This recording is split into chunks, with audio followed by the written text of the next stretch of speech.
In the serene expanses of the Orion Arm, New Eden stood as humanity's crowning achievement in colonial engineering. 3 crystalline domes sparkled under the light of twin suns, housing over 4 million souls who had transformed a barren world into a testament of human perseverance. Beneath the surface, vast hydroponic gardens produced enough food to sustain twice the colony's population, while quantum computers managed the delicate balance of atmospheric processors that made life possible. Governor Sarah Chen stood at her office window, gazing at the sprawling metropolis below. 20 years of careful planning and relentless work had turned New Eden into the jewel of human expansion. The colony's success had drawn the attention of numerous alien species, though not all of that attention was welcome. Another diplomatic protest from the Arxian Collective, her AI assistant reported, projecting a holographic document before her. They're claiming we violated Section 847 of the Galactic Expansion Treaty. Chen dismissed the projection with a wave. The same treaty they conveniently interpreted to claim 12 systems in the Perseus Arm last cycle. Send them our standard response. New Eden exists outside their claimed territories according to the original charter. The AI's avatar flickered. They've escalated their language this time. The term unauthorized biological contamination appears 3 times in the document. Before Chen could respond, emergency alerts blared through the colony's communication network. The sky above New Eden darkened as massive ships emerged from hyperspace, sleek, crystalline vessels that seemed to absorb light rather than reflect it. Arxian warships, the AI confirmed, its voice modulating to emergency protocols. 17 capital ships, energy signatures consistent with their purification fleet. Chen's blood ran cold. The Arxians were known for their obsession with purity in their claimed spaces, but they had never dared to strike a human colony directly. Get me the Earth Defense Command. Now, the response came too late. The Arxian ships moved with terrible synchronization, deploying what looked like sheets of liquid metal that began descending through New Eden's atmosphere. The colony's defensive systems activated automatically, firing salvos of kinetic rounds and energy beams at the incoming threat. But the Arxian weapons simply flowed around the attacks like mercury around obstacles. All citizens, proceed to emergency shelters immediately. Chen broadcast across all channels. This is not a drill. I repeat, this is not. The liquid metal reached the colony's outer dome. Where it touched, matter simply ceased to exist, converted into base particles by what humans would later learn was called entropy cascade technology. The dome that had withstood meteor strikes and solar flares vanished in seconds. In orbit, automated distress beacons activated, broadcasting New Eden's death across human space. The messages carried detailed sensor data of the attack, the final communications of millions of colonists, and a single repeated phrase in Governor Chen's voice: "Remember New Eden." The Arxian fleet departed as quickly as it had arrived, leaving behind only floating particles that had once been a thriving human colony. They transmitted a single message to Earth: unauthorized expansion has been corrected as per Section 847 of the Galactic Expansion Treaty. In the heart of Earth's military command, deep beneath the Pacific Ocean, Admiral James Torres received the distress call. His hands trembled as he watched the footage of New Eden's destruction, but his voice remained steady as he gave the order that would change the course of human history. Initiative Prometheus is now active, he announced to a room of grim-faced officers. Send the signal to all black sites. It's time to show the galaxy what humanity has been preparing for. Across the solar system and beyond, hidden facilities began to stir. In the clouds of Jupiter, vast shipyards shimmered into existence as stealth fields deactivated. Within Mercury's core, automated factories that had been producing advanced weapons for decades increased to maximum output. Throughout the Kuiper Belt, ships that had been disguised as asteroids awakened, their crews emerging from long-term stasis. Humanity had hoped these preparations would never be necessary. Since their first contact with alien life, they had presented themselves as peaceful explorers and traders, all while remembering the harsh lessons of their own history. They had smiled and nodded at the Galactic Council's regulations, accepted their designation as a developing species, all while building in secret. The Arctians had believed they were dealing with a minor power, one that would accept the loss of a colony with diplomatic protests and economic sanctions. They had no way of knowing that humans had spent the last 50 years preparing for exactly this type of scenario. As the news of New Eden's destruction spread across Earth and its remaining colonies, there was no panic, no public outcry. Instead, a cold, terrible resolve settled over humanity. In orbit, the first ships of what would become known as the Retribution Fleet began to assemble. The Arctians had erased 4 million human lives with clinical precision, considering it a simple matter of administrative enforcement. They were about to learn that humanity's response would be anything but simple. In his command center, Admiral Torres opened a secure channel to Earth's political leadership. The fleet will be ready in 72 hours. We can no longer hide what we've built, but we can damn well show them why we built it. The response was unanimous. Earth would no longer play the role of a minor power in galactic politics. The Arctians had broken the unspoken covenant between civilized species, and humanity would make them pay for that mistake with their empire. As the first wave of ships moved into position, their crews conducted final weapons checks. Humanity had spent decades studying alien technology, reverse engineering what they could and developing countermeasures for what they couldn't. Every ship carried weapons that the Arctians had never seen, defenses they couldn't anticipate. The message sent to the Arctian collective was brief. You believe you understood humanity. You will learn how wrong you were. Deep within Titan's methane seas, Dr. Elena Santos walked through a facility that officially didn't exist. The massive underground complex, designated Thunderstorm Prime, had been her home for the past 15 years. Here, humanity had broken the laws of physics as the galaxy understood them, developing weapons that would reshape the balance of power among the stars. Final diagnostics on the quantum cascade arrays are complete, her assistant reported, holographic data streaming between them. The field tests exceeded our projections by 37%. Elena nodded, her expression grim. Like everyone else in the facility, she had watched the footage from New Eden. The weapons she had helped create were no longer theoretical exercises. They were about to be used. Begin mass production protocol, she ordered, and send word to Admiral Torres that the Prometheus warheads are ready for deployment.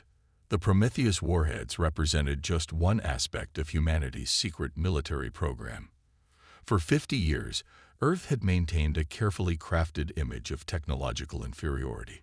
While alien diplomats smugly lectured humans about the proper use of basic fusion drives, secret facilities across the solar system were perfecting technologies that would make those same diplomats' blood run cold. In orbit around Neptune, the first wave of humanity's true fleet emerged from stealth. These weren't the outdated cruisers that Earth showed to alien observers. The ships of Project Thunderstorm were something else entirely, sleek predators built around technologies that the galaxy's powers had deemed impossible. Admiral Torres stood on the bridge of the flagship Nemesis, watching as more vessels decloaked. Each ship incorporated 3 generations of reverse-engineered alien technology, enhanced by human innovation and desperation. The Arctians had used their entropy cascade weapons, believing no defense existed against them. They were wrong. Status report on the fleet, Torres commanded. His tactical officer, Commander Saraway, brought up a holographic display. 800 capital ships in the first wave, sir, each equipped with quantum shield arrays and dark matter drives. The Prometheus warheads are being loaded as we speak. The quantum shields were perhaps humanity's greatest achievement, a defense system that could actually stop entropy cascade weapons by shifting the protected matter partially out of normal spacetime. The dark matter drives would allow the fleet to move faster than any alien vessel, using principles that Earth's scientists had discovered by accident while studying gravitational anomalies. But it was the Prometheus warheads that would truly shock their enemies. These weapons didn't just destroy their targets, they rewrote the laws of physics in a localized area, making matter and energy behave in ways that would terrify even the most advanced alien scientists. Message from Thunderstorm Prime, Way announced. Dr. Santos reports the production facilities are at full capacity. We'll have enough warheads to arm the entire fleet within 48 hours. Torres activated the fleet-wide communication system. This is Admiral Torres to all ships. For 50 years, we've hidden our strength.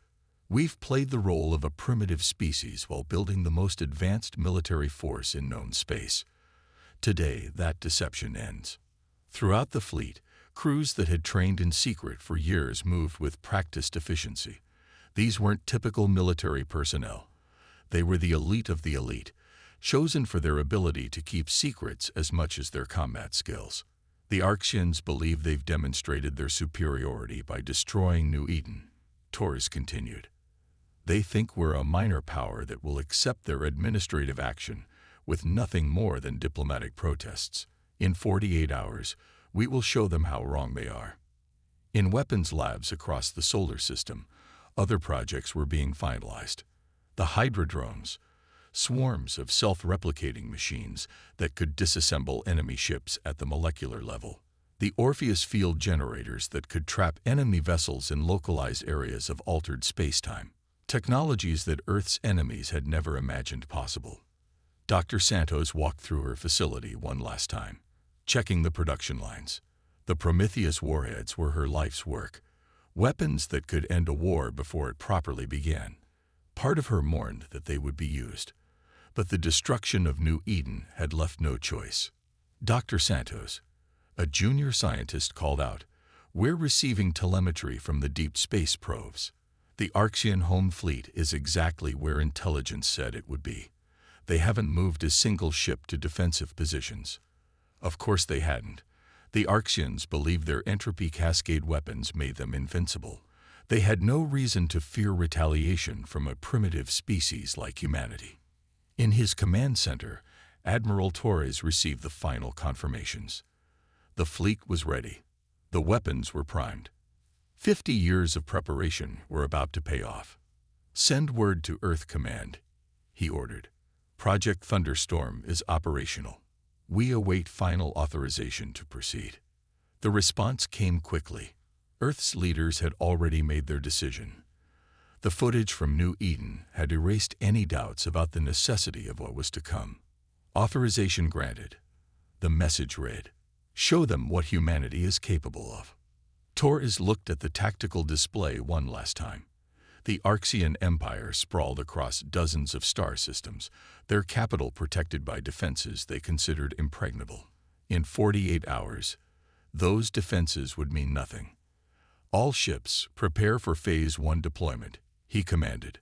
"Let's remind the galaxy why ancient humans named their warships after gods." The Arxian homeworld of Crystallis hung in space like a perfect jewel, its crystalline cities refracting starlight in mesmerizing patterns. For 10,000 years, the Arxians had considered their world impregnable, protected by the most sophisticated defense grid in known space.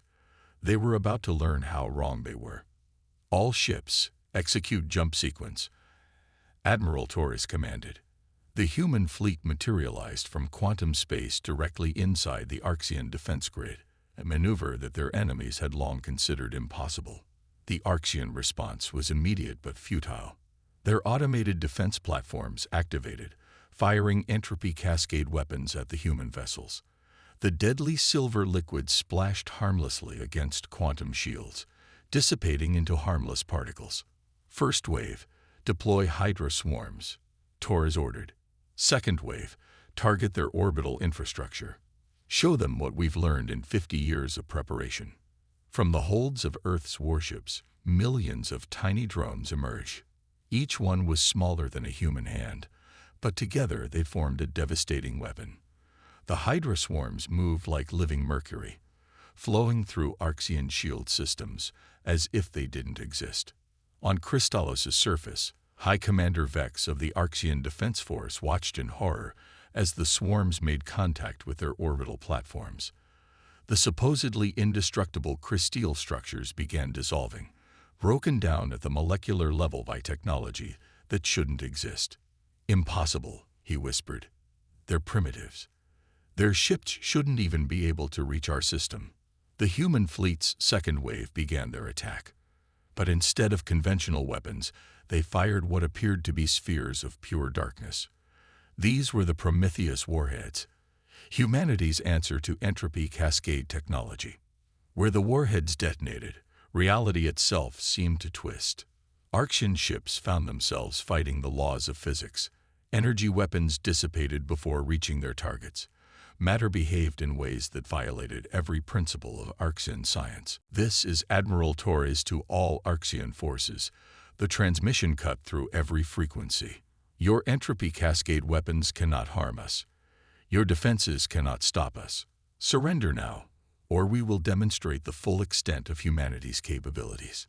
In his command center, Vex frantically ordered his fleet to regroup.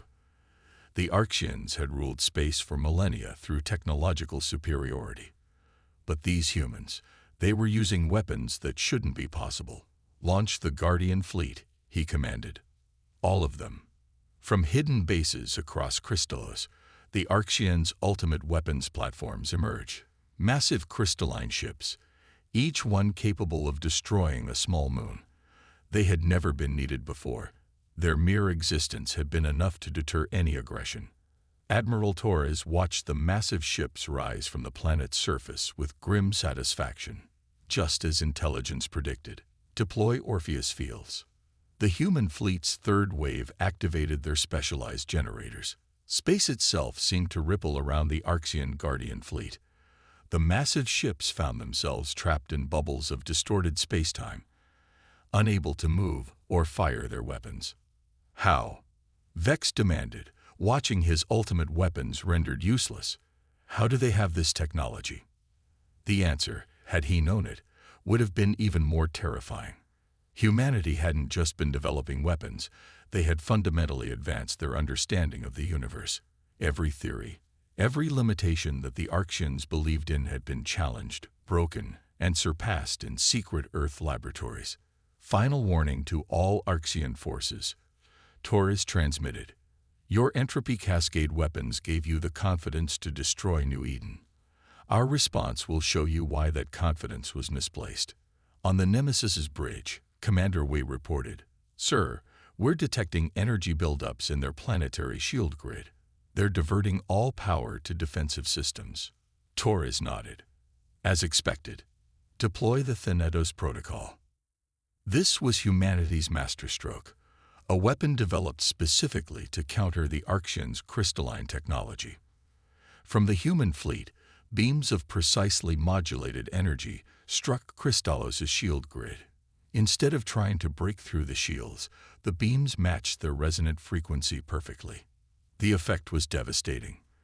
The crystalline shields, the very same technology that made up the planet's cities, began to vibrate.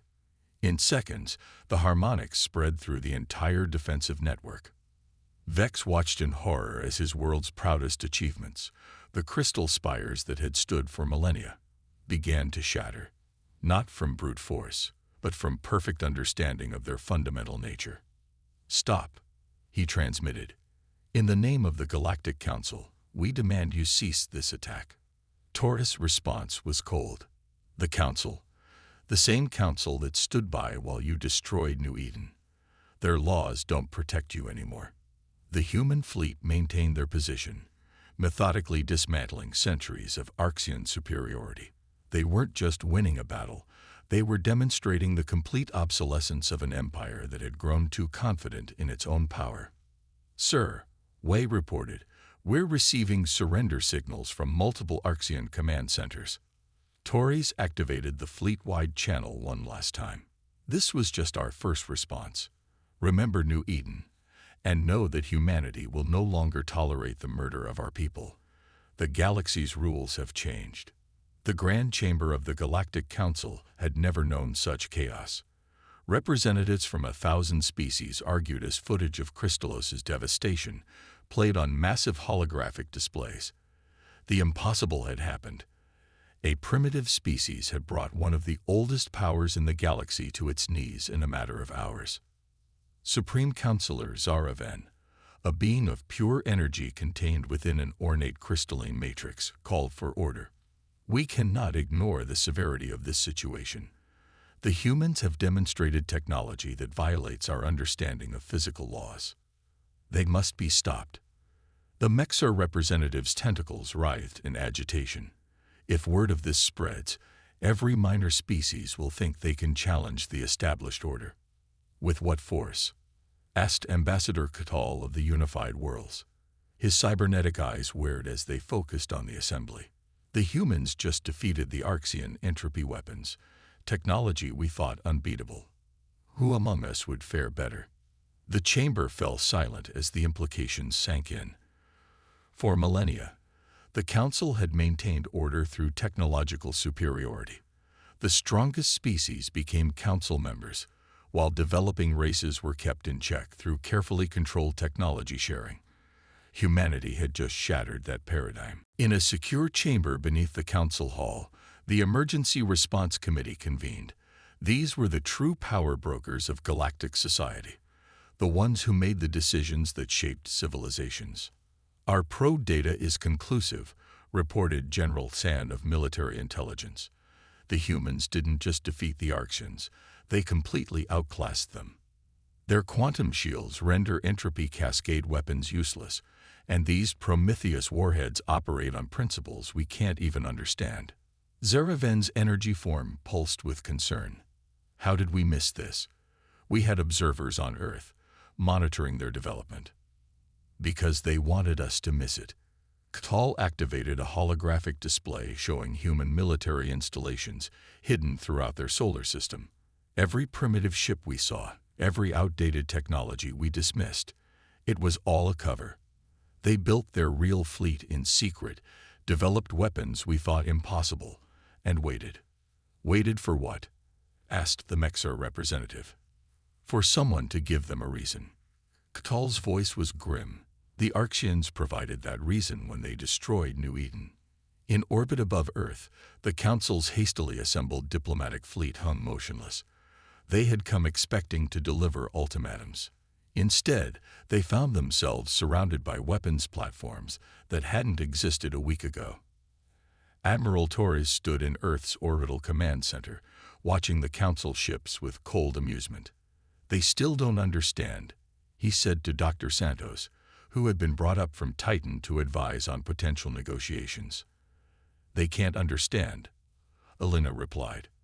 Their entire society is built on the assumption that technological progress follows predictable patterns. We didn't just advance beyond them. We took paths they never imagined possible. The Council's transmission finally came through. Supreme Counselor Ven's energy form flickered on the main display. Admiral Torres, the Council requests an immediate cessation of hostilities and diplomatic negotiations regarding the Arxian incident. Requests. Torres raised an eyebrow. Not demands. That's new. The situation has changed, Ven admitted. We recognize that previous assumptions about Earth's capabilities were incorrect. Incorrect. Torres let the word hang in the air. You watched an elder race commit genocide against our people and did nothing. Worse, your laws actually supported their actions. Now you want to negotiate. The Council is prepared to make significant concessions, Ven offered. Full membership, unrestricted technology sharing, reparations for New Eden. You still don't understand. Torres activated a holographic display of his own, showing the locations of human fleet elements throughout the galaxy. We don't need your permission anymore. We don't need your technology. And we certainly don't need your approval. The Council representatives watched in shock as the display revealed hundreds of human battle groups, all positioned near critical Council worlds. Forces that had been hidden for years, waiting for this moment. Here are our terms, Torres continued. The Council will be reformed. No more elder races dictating terms to developing species. No more technology restrictions. And most importantly, any attack on human colonies will be considered an act of war against Earth, with all that implies. You're destroying 10,000 years of galactic order, Ven protested. No, Torres corrected. We're establishing a new order. One where strength doesn't give you the right to murder those you consider beneath you. In the council chamber, the Emergency Response Committee received Taurus's terms with growing dread. They had come to negotiate from a position of strength, only to discover that humanity had completely changed the rules of the game. "We have no choice," Cato finally said. "If we refuse, they could do to our worlds what they did to Crystallos. And now we know. We can't stop them." 1 year after the Crystallos intervention, the galaxy had changed beyond recognition. The wreckage of New Eden had been cleared away, replaced by a memorial that stretched across the entire continent, a crystalline structure built using repurposed Arxean technology. It stood as both monument and warning. Humanity would never again allow its people to be sacrificed to alien politics. Admiral Torres walked through the newly constructed Galactic Assembly on Mars, a neutral ground where species could meet as equals rather than hierarchical ranks. The old council chamber, with its elevated seats for elder races, was now a museum piece. "The Centauri delegation has arrived," Commander Wei reported, falling into step beside him. "They're eager to discuss technology sharing agreements." "And the Arxians?" Torres asked. "And the Arxians?" Torres asked. "Still rebuilding. The interim government is cooperating fully with the Reconstruction Oversight Committee.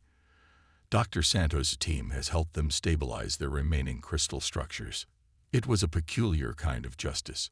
The same human scientists who had developed weapons to shatter Arxian technology were now helping them rebuild, but with safeguards in place to prevent future weapons development. In her laboratory on Titan, Dr. Elena Santos supervised a very different kind of project. The facility that had once produced weapons of war now hosted scientists from dozens of species, all working together to push the boundaries of possible technology. "The Mexar quantum physics team has made a breakthrough," her assistant reported. "Their organic computing interfaces work perfectly with our quantum cascade arrays. The combined system is showing efficiency rates we never thought possible." Elena smiled. This was the future she had always hoped for. Collaboration instead of competition, sharing knowledge instead of hoarding it. The weapons she had helped create had made it possible, but they were no longer the focus. On Earth, the United Human Government convened to discuss the latest developments. The chamber was packed with representatives from every human colony, including the survivors of New Eden who had been off-world during the attack. "The integration of former Council species into the new Galactic Assembly is proceeding smoothly," reported Ambassador Chen, Sarah Chen's daughter who had carried on her mother's legacy of diplomatic service. More importantly, 3 more developing species have been granted full technological access under the New Eden protocols. This was perhaps the most significant change. The old Council's practice of restricting technology had been replaced by a system of supervised advancement. Any species that proved they could use technology responsibly was given full access to galactic knowledge. "And what of the defense network?" asked one of the colonial representatives. "Fully operational," Torres answered. "Every human world is now protected by quantum shield arrays and early warning systems. No one will ever catch us unprepared again." But humanity's new power came with new responsibilities. They had become the guarantors of galactic peace, not through laws or treaties, but through the demonstrated will and ability to enforce consequences. In orbit above Crystallos, a joint human Arxian research station studied the effects of the Prometheus warheads. The weapons had changed more than the political landscape. They had forced a fundamental reassessment of what was possible in the universe. "We were wrong about so many things," admitted former High Commander Vex, now serving as a scientific liaison. "We thought we understood the limits of technology, of physics itself. Your people showed us how much more there is to learn." The human scientist working with him nodded. "That's why we're here now. Not to lord our superiority over you, but to learn together. The universe is vast, and we've barely scratched the surface of what's possible." This was the true victory. Not the destruction of the old order, but the creation of something better. Species that had once looked down on humanity now sought their guidance, not out of fear, but out of respect for what humans had achieved. On the site where New Eden had stood, the memorial caught the light of the twin suns. Engraved on its base were words in every known galactic language. Here stood those who dreamed of a better future. Their loss taught us the price of arrogance. Their memory guides us toward wisdom. Admiral Torres stood before the memorial, remembering the day he had given the order that changed the galaxy. The weapons they had built, the secrets they had kept, all of it had served its purpose. Humanity had emerged from the shadows not just as a powerful species, but as architects of a new galactic society. "Sir," Wei called from behind him. "The first graduation ceremony at the Joint Species Academy is about to begin." Torres nodded. This was what they had fought for, not dominance, but the chance to build something better. Young beings from across the galaxy, learning together, breaking down the barriers that had separated their peoples for millennia. The age of elder races and restricted technology was over. In its place, a new era had dawned, one where strength served wisdom, and where the combined knowledge of all species reached for the stars together. Humanity had changed the galaxy, not just through force of arms, but by proving that a better way was possible. The silence of New Eden had been answered not just with vengeance, but with vision, and that vision was finally becoming reality.